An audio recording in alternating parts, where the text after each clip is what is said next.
The story of Pastor Rudolph Brooks Jr. is far from a holy Christmas tale. This DC preacher found himself in hot water after scamming the federal government of roughly $1.5 million in COVID-19 PPP loans. Brooks was the founder and leader of Kingdom Tabernacle of Restoration Ministries in Washington, D.C. He used the PPP money to purchase 39 cars, a Baltimore home, and cover $300,000 in personal expenses. So just how did this DC priest pull off this scam? Here's the quick background on the Paycheck Protection Program, or PPP for short. This was part of the COVID-19 relief package passed in 2020 that provided billions of dollars in aid to businesses. It aimed to help businesses cover payroll expenses of their employees after they were forced to close because of the COVID-19 pandemic. A PPP loan was issued by private lenders like banks and credit unions. The PPP covered 2.5 months worth of payroll expenses based on the prior year's payroll total. PPP funds were issued as a loan, but the money was forgivable if the business met certain circumstances. For the loan to be forgiven, 60% of the funds needed to be spent on payroll expenses. The rest was for maintaining the business and covering expenses like bills, rent, and mortgages. In the same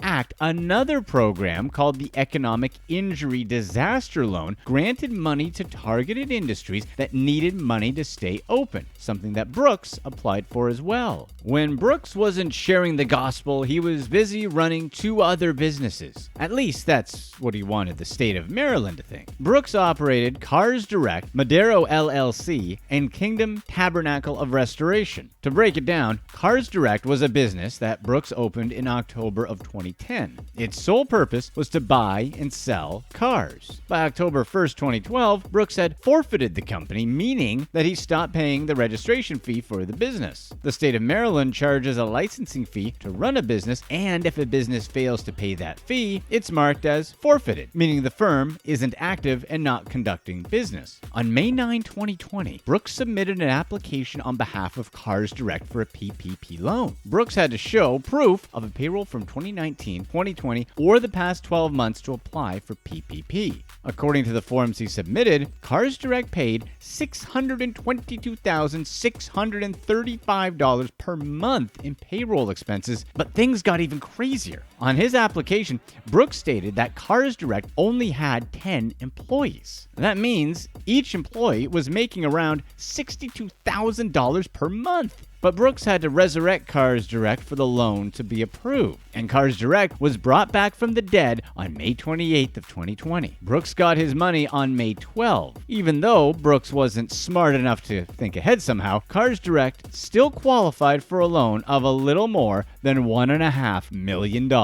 In addition to the PPP application, Brooks also submitted an EIDL loan request on behalf of his church. In this EIDL request, Brooks claimed that the business only earned a yearly income of $148,000 in gross revenue. For some reason, however, Brooks used the tax ID of Cars Direct for this EIDL application. Obviously, the numbers didn't match up. It grossly contradicted the PPP loan application for Cars Direct. In case you didn't know, a tax ID is like a social security number for a business. No two are the same. Some quick math tells us that $622,000 in payroll per month is just over $7 million in payroll per year. Brooks claiming that his yearly income was $148,000 meant that he was losing $7 million every year. That, or Cars Direct was the most successful used car lot in the history of Washington, D.C. Begs the question, how or why did Brooks think he'd get away with any of this? Unlike most Americans, Brooks was living the high life during the pandemic. On May 12th of 2020, that roughly $1.5 million landed in the Cars Direct bank account. Here's a fun fact. Brooks's account before the PPP loan deposit had an average daily amount of $47. That money went to various personal expenses, including mortgage payments, shopping trips, travel expenses, and more. Now, here's where things get a little complicated. To hide the PPP funds, Brooks made several strange strange moves in an attempt to hide the scam. First, he opened an additional account with Bank of America titled Payroll by BJM. He then registered that account with the Maryland State Department of Assessments and Taxation. From there, he transferred $500,000 of the PPP money from Cars Direct to Payroll by BJM. That money sat there and was never used to process anything related to payroll. But the story doesn't end there. In addition to the payroll transfer, Brooks decided to open 2 additional accounts with Bank of America. Both accounts were registered to Cars Direct. One was checking, the other was savings, and Brooks transferred $250,000 to each one. This puts his total transfers out of the account to $1 million.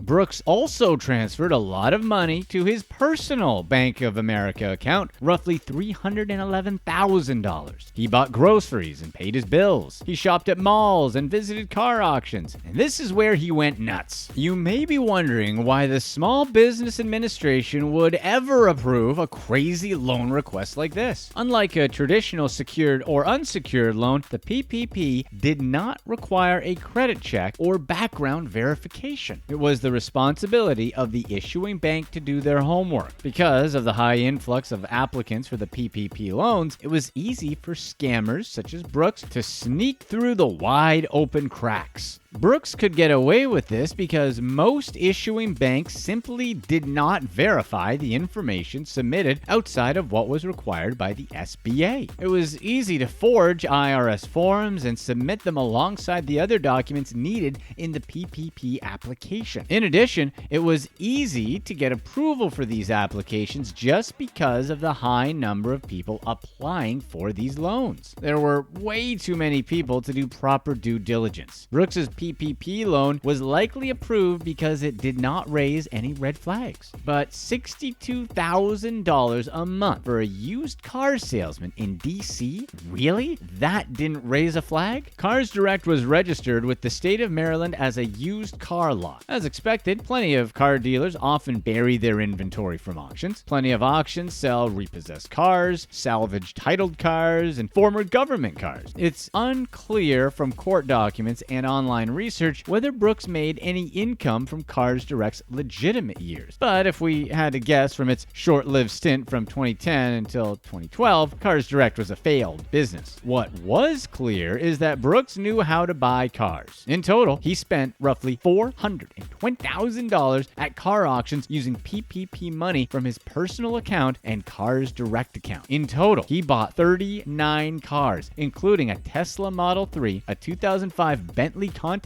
and a 2015 Cadillac Escalade. It's unclear if Brooks actually sold any of the cars that he bought. Maybe he was trying to make another go at it in the car business, and he could make a case where he eventually would be paying out that money for employees he was going to hire. That's basically the best case explanation for what he was doing. But what's clear are the PPP guidelines. They required that funds be spent on payroll, rent, or mortgage for the business. None of the funds received by Brooks were ever spent on any of the approved items. In late 2020, Brooks transferred funds from the Cars Direct account to a titling company in Baltimore. That's when he used around $150,000 to buy a house in the city. The listed buyer was Madaro LLC, a DC registered company. Surprise, surprise, Brooks is listed as the owner. Obviously, Brooks is a rookie at money laundering. This was a really dumb mistake for Brooks. Among all the mistakes he made, had he bought the property in the name of Cars Direct, there's a slight chance that he could have argued it was purchased within the guidelines of the PPP as a legitimate business expense. Although the mountain of evidence would still likely put him behind bars, he could have at least done just one thing right. The FDIC launched an investigation into Brooks's loan applications in July of 2020. This is the same government entity that insures the money in your bank up to $250,000. According to court documents, a quick due diligence led investigators to quickly realize that the number on the applications did not add up. The first thing investigators did was check the IP address of both applications. They indeed were the same. The IP address used to submit both applications was from Brooks's home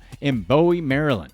However, the investigators found that Brooks had intentionally misspelled his first name and left out his suffix with his internet provider. It was listed as Randolph Brooke. Come on, even Scooby-Doo villains are smarter than that. Now that investigators knew the same person submitted the two applications, it was time to get to the bottom of these crazy claims. Investigators turned their attention to the Maryland Department of Labor, which confirmed that Brooks had not paid any wages to any of his registered businesses. Investigators confirmed that Brooks was the one who submitted the applications and that the applications themselves were fraudulent. They were tracking Brooks from the beginning. It was clear to them that he was using his business account as his personal account. Obviously, the most incriminating pieces of evidence in the investigation was the lack of payroll expenses. It showed that Cars Direct was not a legitimate employer since there was no one employed other than Brooks. This was inconsistent with the $622,000 in payroll that Brooks claimed on the PPP application